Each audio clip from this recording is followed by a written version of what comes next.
appreciated all the toys and joy that Santa brought on Christmas Day. The thing that they did not appreciate was that gut-wrenching stench emanating from their rooftops Christmas morning. Wow, it was so awful, that smell, that they had to get out of bed, climb up on their roofs, get their scoops, and scoop the smelly reindeer poop off the roof.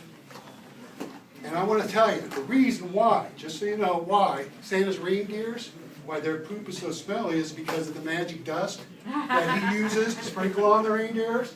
It has some kind of adverse reaction to their inside, and it creates what is really a really unusual type of deer drop.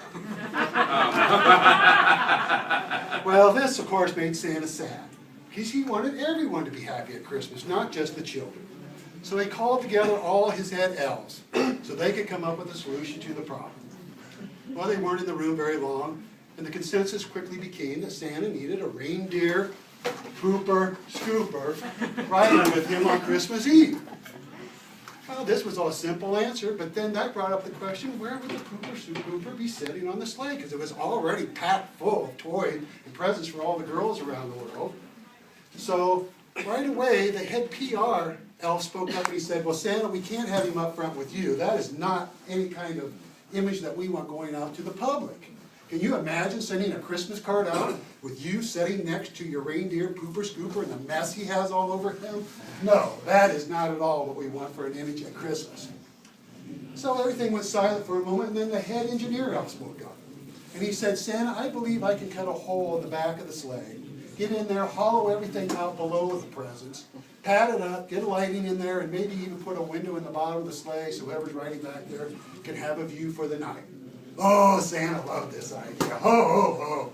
His big question was, what is the size restriction? So the head mathematician elf took the engineer's design, did some quick calculations of his own, and he said to Santa, 4'2", 165 pounds max. Santa gave out another big, I got plenty of elves that are smaller than that. And that is when the head union elf spoke up. He said, Santa, sorry, I hate to do this to you, but that type of work is completely below any elf's pay grade. You're going to have to get an outside contractor to do this. So Santa was trying to think, and he was about ready to ask where, when everybody's eyes lit up. And they all said at once, Charterville. Now Charterville was a little village about 10 miles south of the North Pole. About 100 people in this community, and they were all charters, all family descendants of mine. Now, this charter clan had made the trek north 3 years earlier when the rumor was out that Santa was hiring on extra elves because of some big secret Christmas Eve excursion Santa was planning. And these ancestors carried the short charter gene. It was a very unique gene that meant that they would never get taller than 4'2", but never shorter than 4 foot. And they felt with their size and their love for Christmas, they would be hired as elves immediately.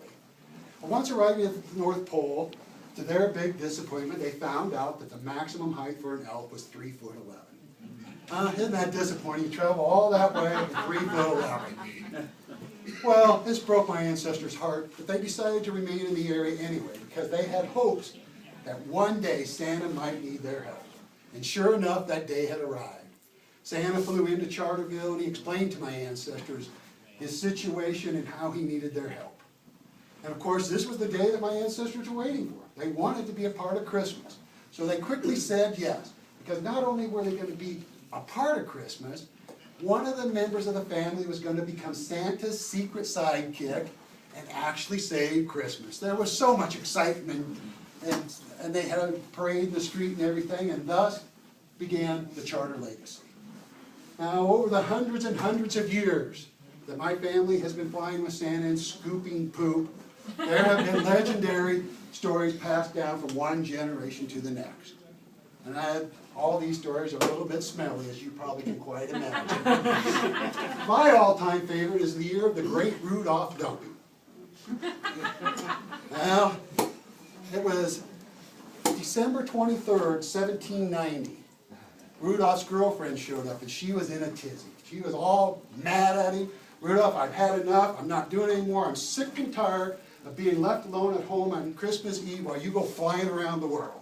We're done. We're breaking up. Of poor Santa. I mean, poor guy works one night of the year, and his girlfriend dumps him. I mean, please, give the guy a break.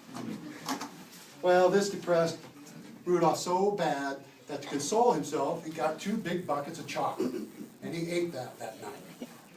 Well, let's just say the next night's flight, that was not a very pretty sight. In fact, all the reindeers behind Rudolph couldn't see for crap. There was all kinds of navigational problems, which led to major delays. And my great-great-great-uncle Jeff, he had to bathe twice a day for 6 months before his wife would allow him back in the bedroom. Oh yes, that was a smelly year, no doubt about it. Now I'm proud to say that I've been Santa's pooper scooper since 1995. That was the year that my great-uncle Pike came to see me. And he explained he was the last of the small charters, that special small gene had finally died out after all these years. And the family was real sad because they thought the legacy was going to end with him. And then my uncle remembered my unique situation of only being 4'2", 165 pounds without my legs. And so he came to me and tried to say, I want to convince you to take over for me and continue the family legacy. Well, my great-uncle Pike didn't have to talk long because I know what it means to my family to be such a big part of Christmas and its success. So without hesitation, I took my great-uncle Pike's scooper and I vowed that I would be the best pooper scooper that Santa had ever had. Now, after 15 plus years flying with Santa, I have seen my share of funny and crazy things out there. But the thing that really causes me trouble yet is the magic powder that I have to use on myself. Now, as you know, Santa has his own magic powers. And when that sleigh hits the rooftop and stops, he's out, he wiggles his nose or he jiggles his belly. And bing, bang, boom, he's in, out, back in the sleigh, ready to go. So I need this magic powder that allows me to move 100 times faster than normal. So I can zip, sang, zoom, get in behind those reindeer, get my job done, and back in the sleigh by the time Santa's ready to go. And it is a rush, I'll tell you. You move 100 times faster than normal, your adrenaline's pumping and everything. The only problem is when you come back to normal speed, you're a little out of kilter and your brain's a little foggy. And after I do that 3 billion times in one night, well, let's just say I'm pretty brain frazzled 5 or 6 days after Christmas. But it's worth it because the charter legacy lives on. So I'd love all of you to do me a favor this Christmas morning. After you've opened your presents and things have quieted down, pour yourself a glass of eggnog. Walk outside, look up at your rooftop, because now you know why you have no reindeer poop to scoop on Christmas Day. Merry Christmas, everybody.